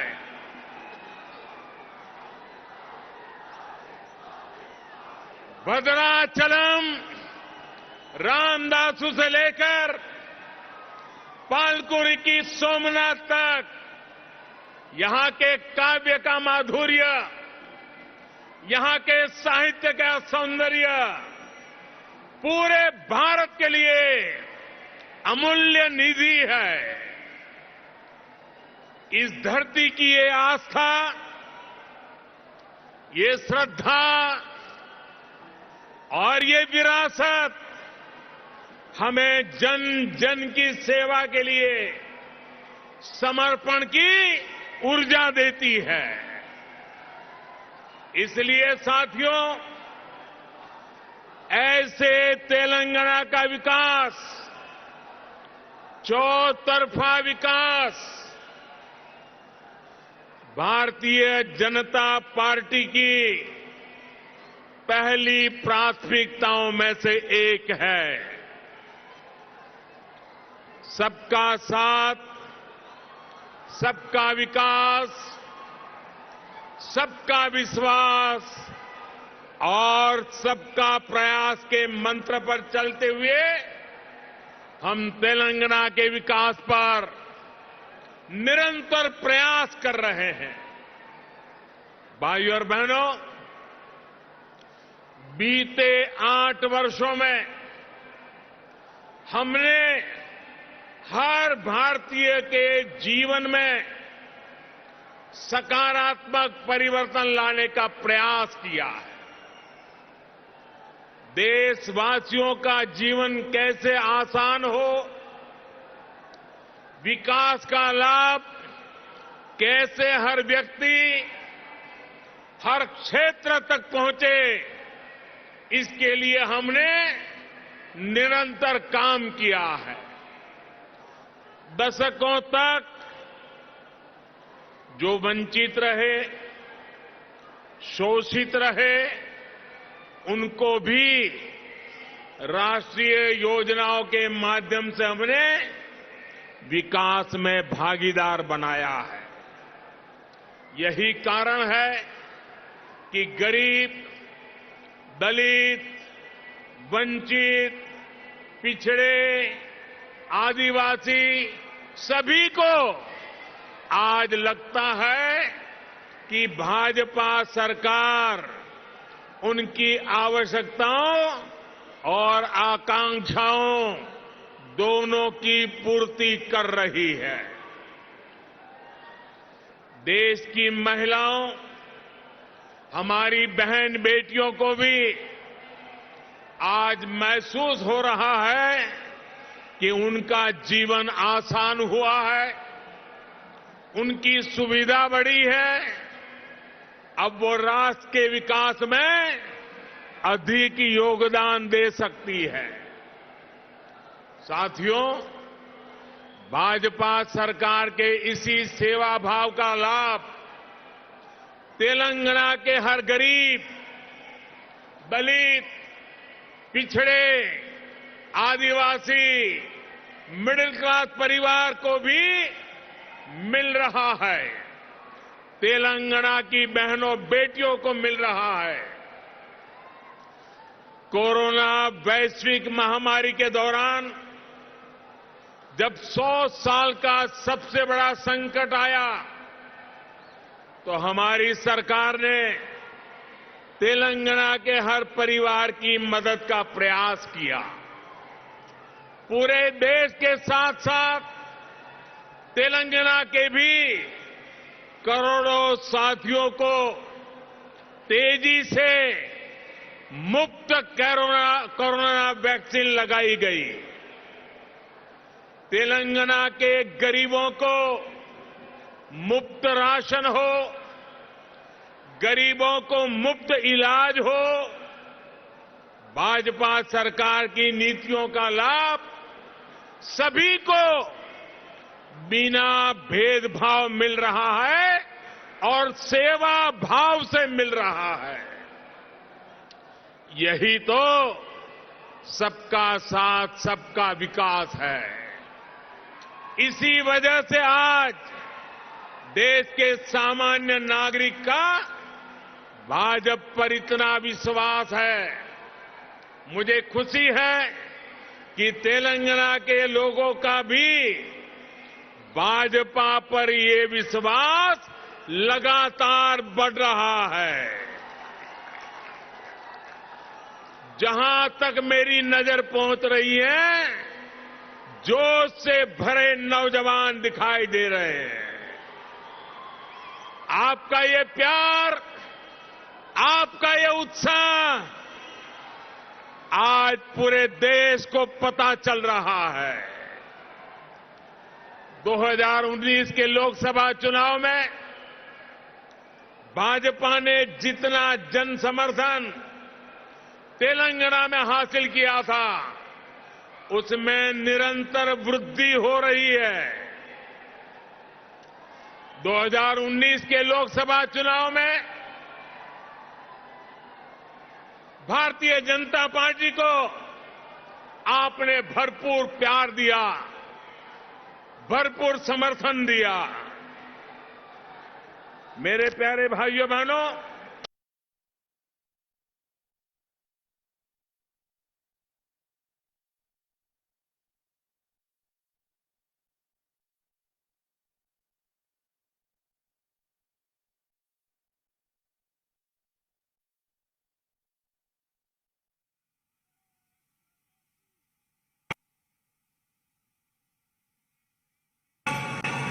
तेलंगाना के भी करोड़ों साथियों को तेजी से मुफ्त कोरोना वैक्सीन लगाई गई। तेलंगाना के गरीबों को मुफ्त राशन हो, गरीबों को मुफ्त इलाज हो, भाजपा सरकार की नीतियों का लाभ सभी को बिना भेदभाव मिल रहा है और सेवा भाव से मिल रहा है। यही तो सबका साथ सबका विकास है। इसी वजह से आज देश के सामान्य नागरिक का भाजपा पर इतना विश्वास है। मुझे खुशी है कि तेलंगाना के लोगों का भी भाजपा पर ये विश्वास लगातार बढ़ रहा है। जहां तक मेरी नजर पहुंच रही है, जोश से भरे नौजवान दिखाई दे रहे हैं। आपका ये प्यार, आपका ये उत्साह आज पूरे देश को पता चल रहा है। 2019 के लोकसभा चुनाव में भाजपा ने जितना जन समर्थन तेलंगाना में हासिल किया था उसमें निरंतर वृद्धि हो रही है। 2019 के लोकसभा चुनाव में भारतीय जनता पार्टी को आपने भरपूर प्यार दिया, भरपूर समर्थन दिया। मेरे प्यारे भाइयों बहनों, भाजपा ने जितना समर्थन तेलंगाना में हासिल किया उसमें निरंतर वृद्धि होती रही है और ये वृद्धि ही भारतीय जनता पार्टी के प्रति आपके प्यार को दर्शाती है। आपकी इस निरंतर प्यार बढ़ता रहा है, निरंतर वृद्धि होती जा रही है, वो हर चीज में दिखाई दे रही है। ग्रेटर हैदराबाद के चुनाव में इसकी एक और झलक हमने देखी जब भाजपा को अभूतपूर्व सफलता मिली। देश के दूसरे राज्यों में भी हमने देखा है जहां जहां भाजपा की डबल इंजन सरकार है उन राज्यों का विकास और जनता का विश्वास कई गुना बढ़ा है। यही आकांक्षा अब तेलंगाना के लोगों की भी है। तेलंगाना के लोग लगातार भाजपा की डबल इंजन सरकार के लिए जनता जनार्दन खुद ही रास्ता बना रही है। साथियों, यहां बड़ी संख्या में हमारी माताएं बहनें आशीर्वाद देने के लिए आई हैं।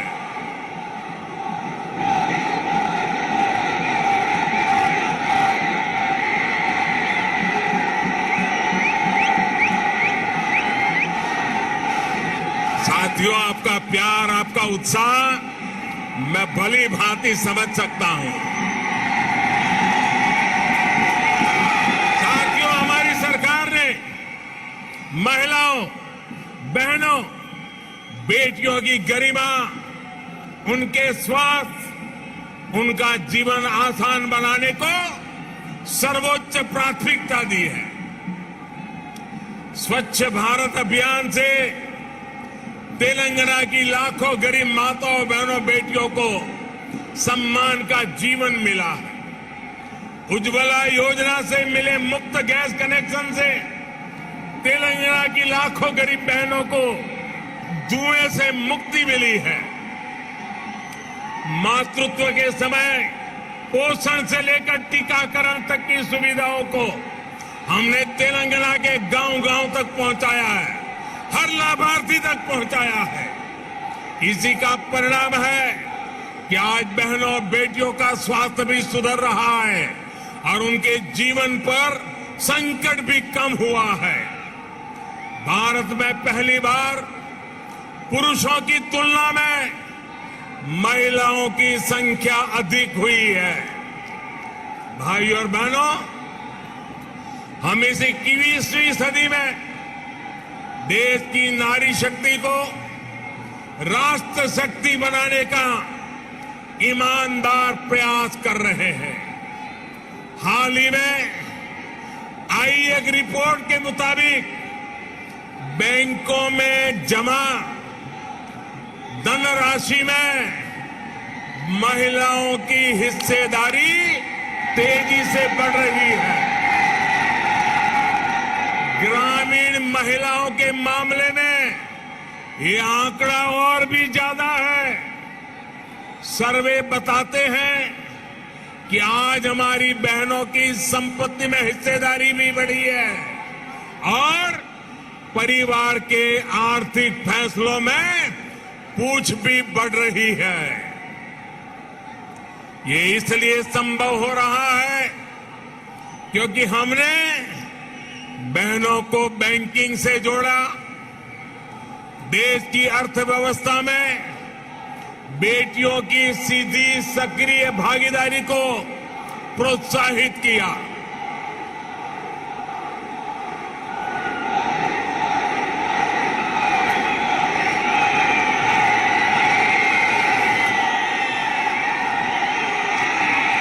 आपके प्यार के लिए मैं आपका अभिनंदन करता हूं, धन्यवाद करता हूं।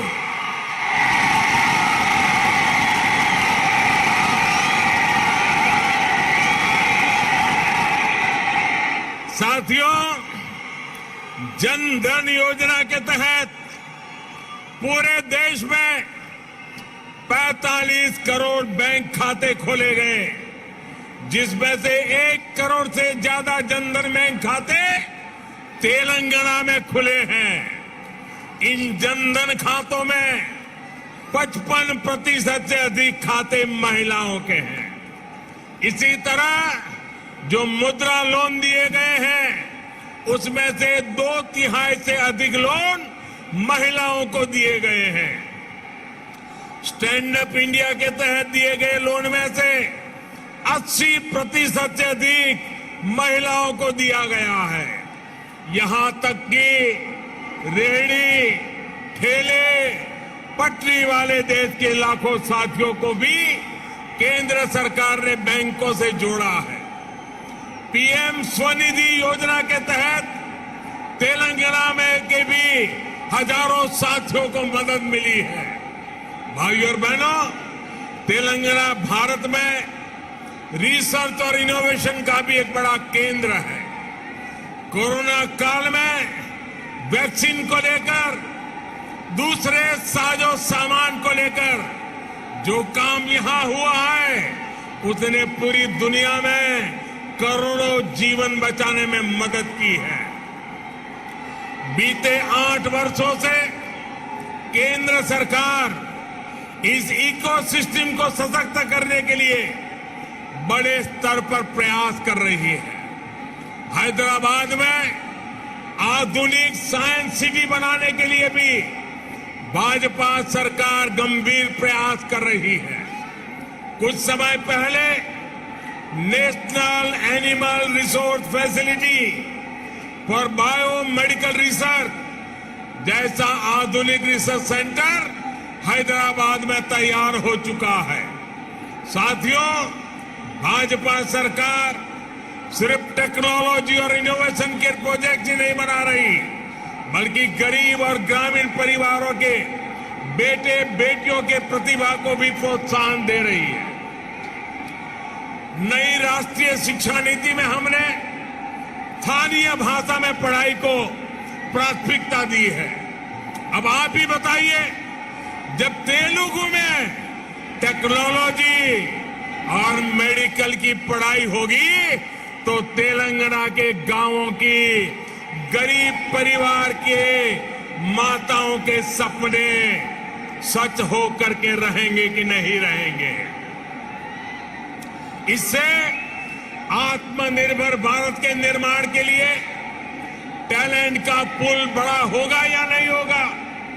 भाइयों और बहनों, आत्मनिर्भर भारत अभियान को रामागुंडम खाद कारखाना भी सशक्त कर रहा है।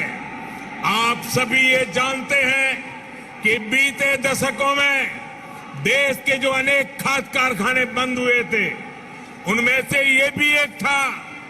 2015 में हमने इसको फिर से चालू करने के लिए काम शुरू किया। लगभग 6,500 करोड़ रुपए का निवेश किया। अब यहां फर्टिलाइजर का उत्पादन शुरू हो चुका है। बहुत जल्द इसको भी राष्ट्र के लिए समर्पित कर दिया जाएगा। ये तेलंगाना के किसानों के लिए, भारत के किसानों के लिए कितनी बड़ी सुविधा है, इसका आप अंदाज लगा सकते हैं। इससे खाद पर हमारी विदेशी निर्भरता कम हो जाएगी। भाइयों और बहनों, हमारा निरंतर प्रयास है कि तेलंगाना के किसानों का जीवन आसान हो, उनको अपनी उपज का अधिक से अधिक लाभ मिले। तेलंगाना में पानी से जुड़े लगभग 35,000 करोड़ रुपए से अधिक के 5 बड़े प्रोजेक्ट पर केंद्र सरकार काम कर रही है। बीते 6 सालों में केंद्र सरकार ने तेलंगाना के धान किसानों से लगभग 1 लाख करोड़ रुपए का धान खरीदा है। धान किसानों को लागत का 1.5 गुना पैसा भी दिया है। इस बार भी धान की एमएसपी में 80 रुपये की वृद्धि कर उसे 2000 रुपये प्रति क्विंटल से ज्यादा कर दिया गया है। भाइयों और बहनों, खेती हो या उद्योग, हर सेक्टर के विकास के लिए आधुनिक इंफ्रास्ट्रक्चर बहुत आवश्यक है। तेलंगाना का गांव हो या शहर, आधुनिक कनेक्टिविटी इंफ्रास्ट्रक्चर के लिए भाजपा के नेतृत्व वाली केंद्र सरकार अभूतपूर्व काम कर रही है। हैदराबाद में यातायात और सुगम बनाने के लिए केंद्र सरकार 1500 करोड़ रुपए की लागत से 4 और 6 लेन के कई फ्लाईओवर और एलिवेटेड कॉरिडोर बना रही है। इस हाईटेक सिटी में जाम की परेशानी कम करने के लिए केंद्र सरकार 350 किलोमीटर परिधि की रीजनल रिंग रोड भी बनाने जा रही है। भाइयों और बहनों, हमारा प्रयास है कि तेलंगाना के कोने कोने तक बेहतरीन कनेक्टिविटी पहुंचे। पिछले 8 वर्षों में तेलंगाना में नेशनल हाईवे की लंबाई 2 गुनी हो चुकी है। 2014 में तेलंगाना राज्य में लगभग 2500 किलोमीटर के नेशनल हाईवे थे। आज 5000 किलोमीटर लंबा नेटवर्क है।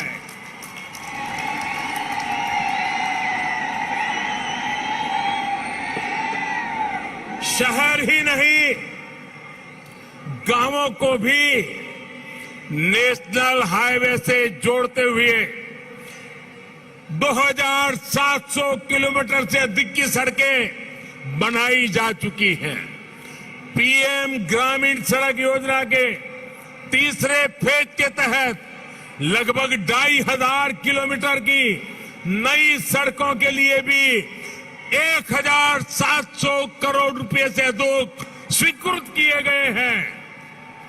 इसी प्रकार रेलवे में भी बीते 8 वर्षों में तेलंगाना के लिए 31,000 करोड़ रुपए से अधिक के प्रोजेक्ट स्वीकृत किए गए हैं।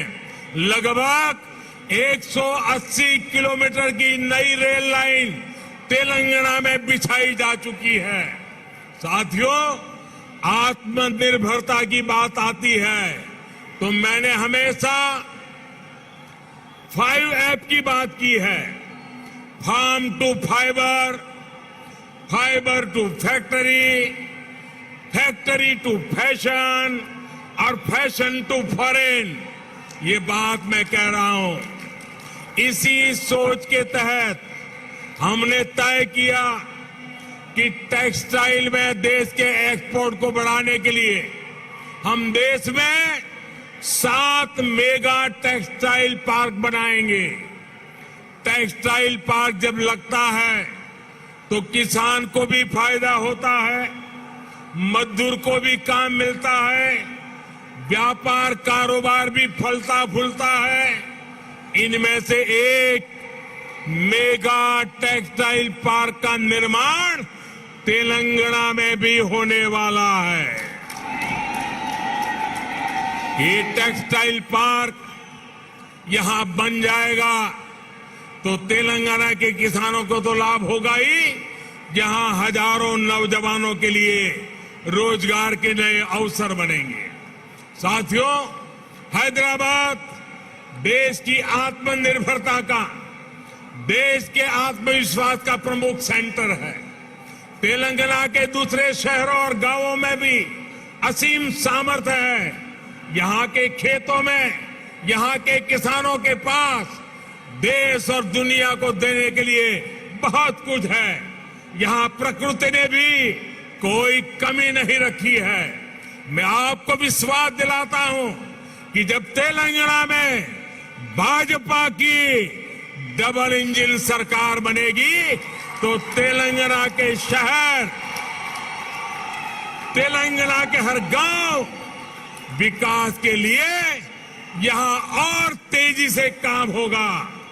हमें सबको पॉजिटिविटी से जोड़ना है, सबको विकास से जोड़ना है। तेलंगाना के विकास की गति को हमें और तेज करना है। सबका प्रयास से ही हम तेलंगाना को विकास के नए शिखर पर ले जा सकते हैं। मेरे प्यारे तेलंगाना के भाइयों बहनों, विशेषकर मेरी माताएं बहनें, विशेष करके मेरे जोश से भरे नौजवान, आप इतनी बड़ी संख्या में हम सबको आशीर्वाद देने के लिए आए हैं। इसलिए मैं हृदय से तेलंगाना वासियों का नमन करके अभिनंदन करता हूं। आपका बहुत बहुत धन्यवाद करता हूं। मेरे साथ पूरी ताकत से बोलिए, भारत माता की। दोनों मुट्ठी ऊपर करके बोलिए, भारत माता की, भारत माता की, भारत माता की। बहुत बहुत धन्यवाद। డప్పు కళాకారులు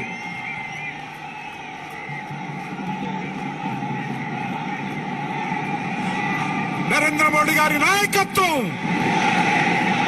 భారత్ మాతా కీ, భారత్ మాతా కీ। నరేంద్ర మోడీ గారి నాయకత్వం, నరేంద్ర మోడీ గారి నాయకత్వం। డప్పు కళాకారులు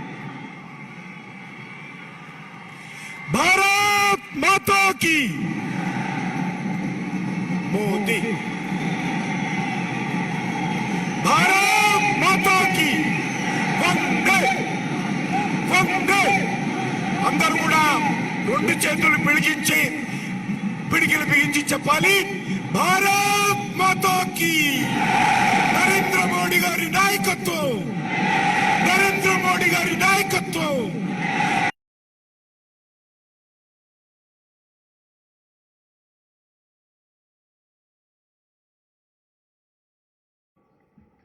निश्चित तौर पे जब इतना